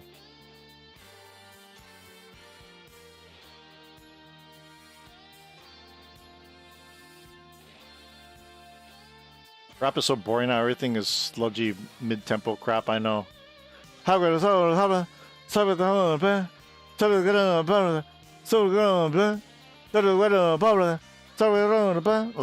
I can't stand that.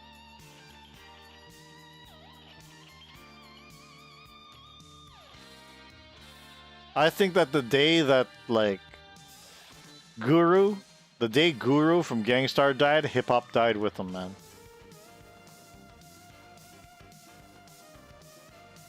That was the day hip hop died.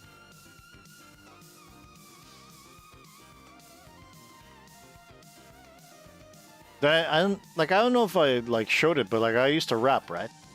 I used to do rap and beatbox in like college radio. I used to rap and beatbox.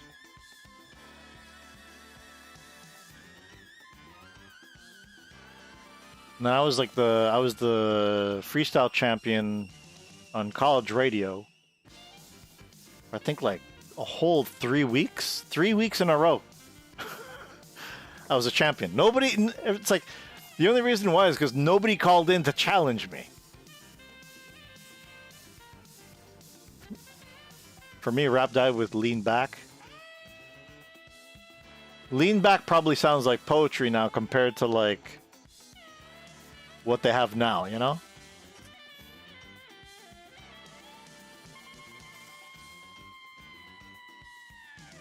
Have you ever seen, Soldier Boy, that shit's terrible. I love it. Soldier Boy's rap? Oh man, so bad. I love it. So good. It's the rap that's so terrible, it's funny. You know?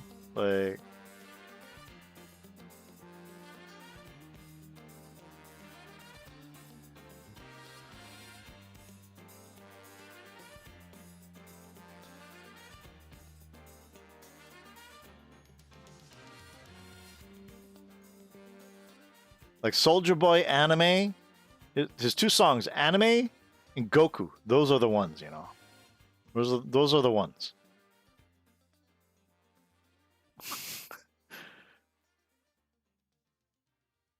WAP won a Grammy. Let that sink in. Who's WAP?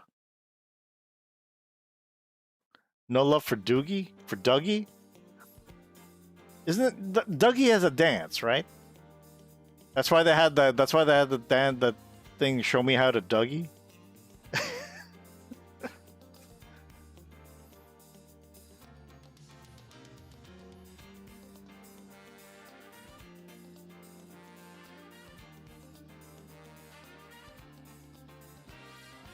I don't know. I come from like stuff like, you know, I come from like MOP, Onyx, NWA. Who else? It's like, yeah, I don't know, man. I don't know about rap these days. Like, but like, I bet there's a lot of diamonds in the rough, but like, I gotta find them. They gotta show their heads.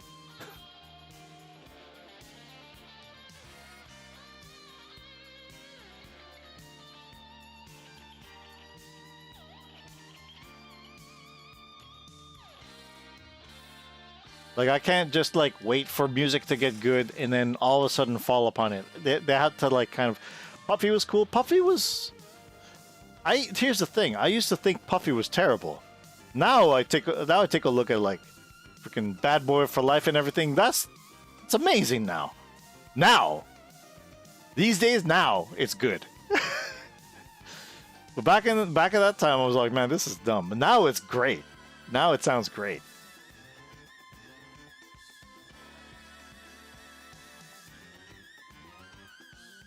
The rapper, not the girls at the cartoon show. Yeah, I'm not. Yeah, I know. Puff, like P Diddy. You're talking about P Diddy, man.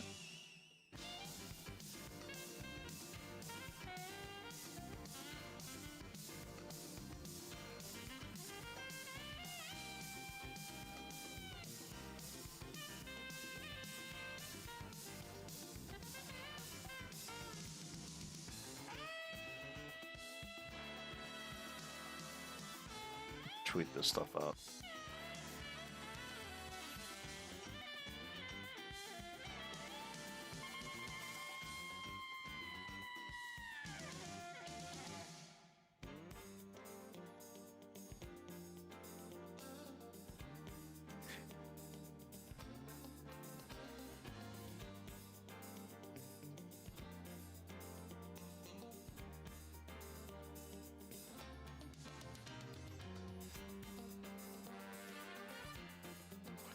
East or West was all hype, but I miss those days now. Well, it was hype because they did that, like they had that kind of little war going on, but that was kind of all orchestrated by like Suge Knight, right?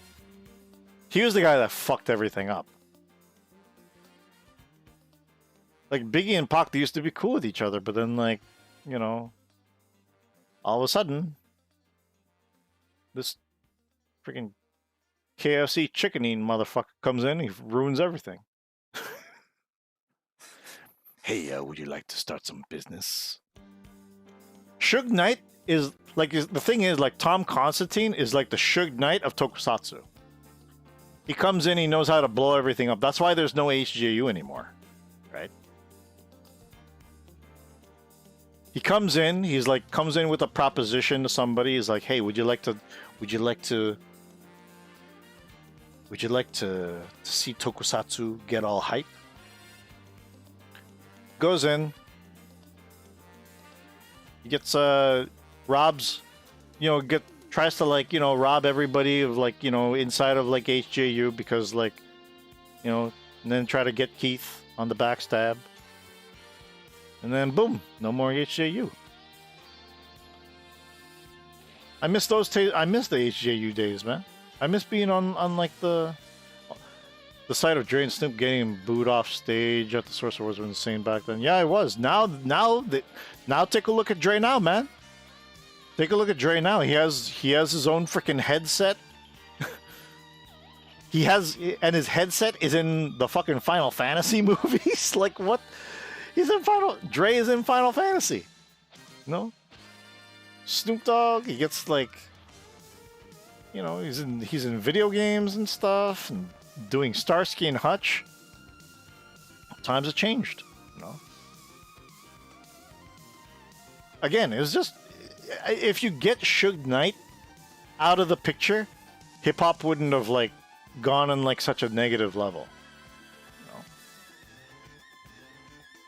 We probably would have seen more stuff of more dream collaborations and all that.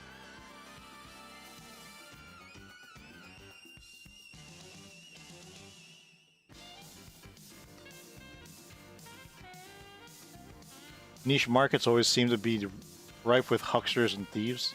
Always, man. For example,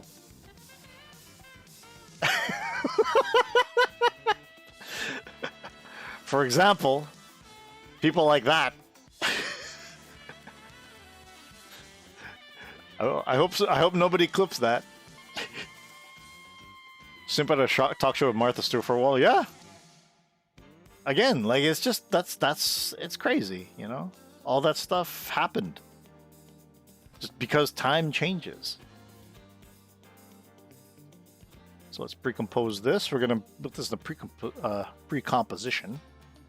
Pre-compose 64. I'll put this as Henshin.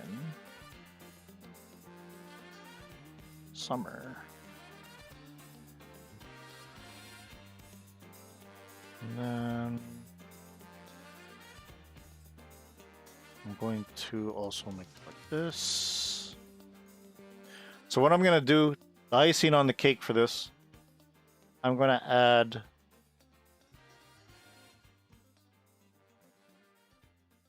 right here. Rap is pop music now? Yeah, I agree. Right here, I'm going to add a digital shake to the camera. So what we'll do, first I'll add my slider tool. Let's get out of here, come on. Slider control. Put this to 30. And put the 0. So what I'll do here is I'll make it wiggle. Gonna make the camera. I'm adding like a digital wiggle, and this is also gonna add to the eye effect so that we don't notice the cut. So we have the light masking here, and then you notice how the background kind of changes a little, right? So this digital wiggle, this digital shake that I'm going to add to the camera is going to alleviate this. So I'm going to go to my transform and I'll go to position. I'm going to click. I'm going to hold out while I left click this. And then you see here it's going to say transform position. What I'm going to do is I'm going to put wiggle. I'll put 30 by, and then I'm going to drag the slider,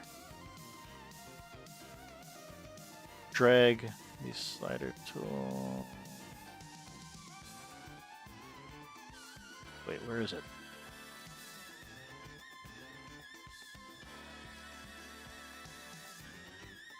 What?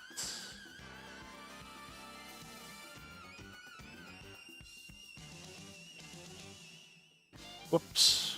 Let me do that again.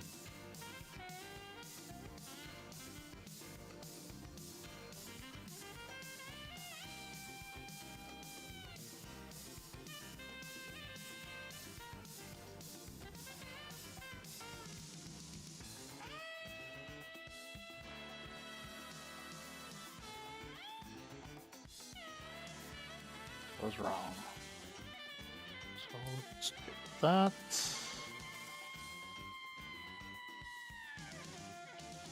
Transform position. I'll try it again. Maybe not. Okay. Let's try that again.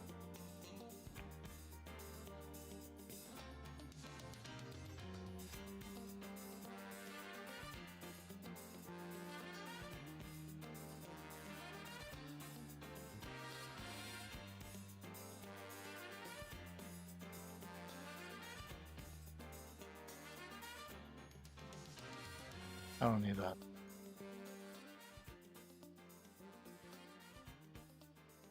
I don't need a track map. Can I put the parent there? Hold on. So wiggle 30 by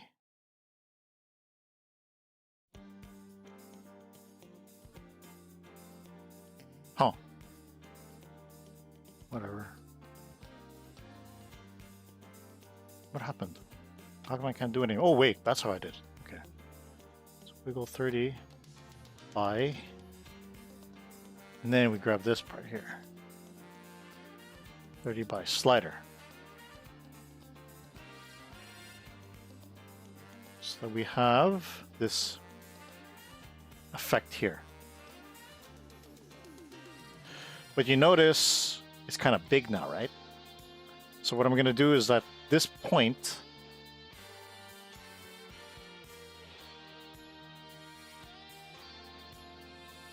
right here, make this 0. Because we're gonna, everything we do from here on in is going to be adjusted by the slider. So this is going to be 0. But you notice here when the shake starts, you start to see the outline right here. You notice that? That's because the digital shake is basically taking the footage and it's shaking it around the frame, which is our 16 by 9. So what we do to fix this is zoom in just a little. So here we have that, and then we're going to go to our scale. So our scale is 100 here, but we're going to zoom it to maybe 110.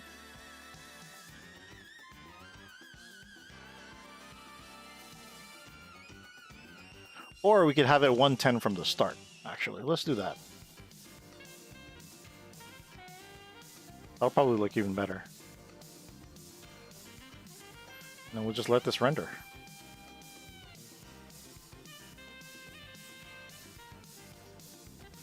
I realized I didn't even save any of that. Should have saved it.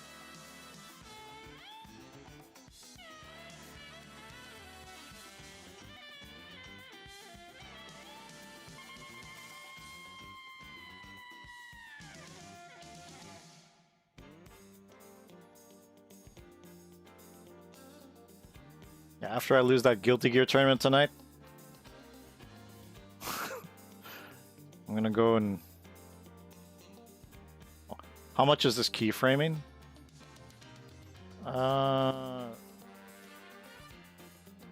What do you mean? How much of this is keyframing?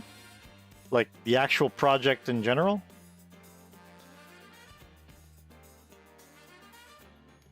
For example, here, I just like wanted to see like the keyframes I have for the shake, right? For example, for that, like I have 3 frames here, right? One is where there's no shake. The second is where there is shake. And then I put a third one where there's 0 shake, but I let it, as you can see here, I let it die down. There's no keyframes here, so like the next keyframe is right here for this effect. There's a lot, man, because like again, there's keyframes for the glow, for like this kind of like light burst effect right now. There's keyframes for the shake, and there's keyframes for the flare, the lens flare here, right? So there's tons of keyframes.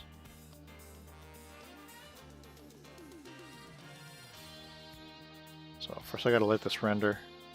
Well, we're pretty much in the last part of this whole effect right now. And there, it's done.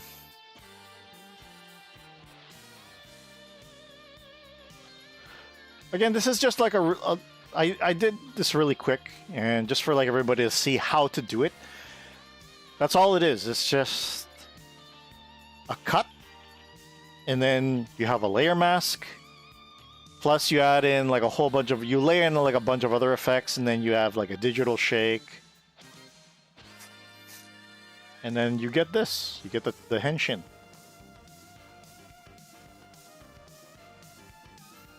And that's how you do it. I'm gonna do more effects later on. I'm gonna do like more effect streams and stuff, so. But yeah, Bench, thanks for hanging out. Thanks to everybody else who actually decided to like check it out as well and see how I do this stuff. I'm actually pretty transparent with like a lot of my work. I don't have any secrets or anything. I want more people to learn how to do this stuff, you know, so we could put out more content. But it's up to you guys. I can only like show you how to do it, but like if you actually want to give it a try, it's all up to you guys. So, but yeah, I'll leave it at that.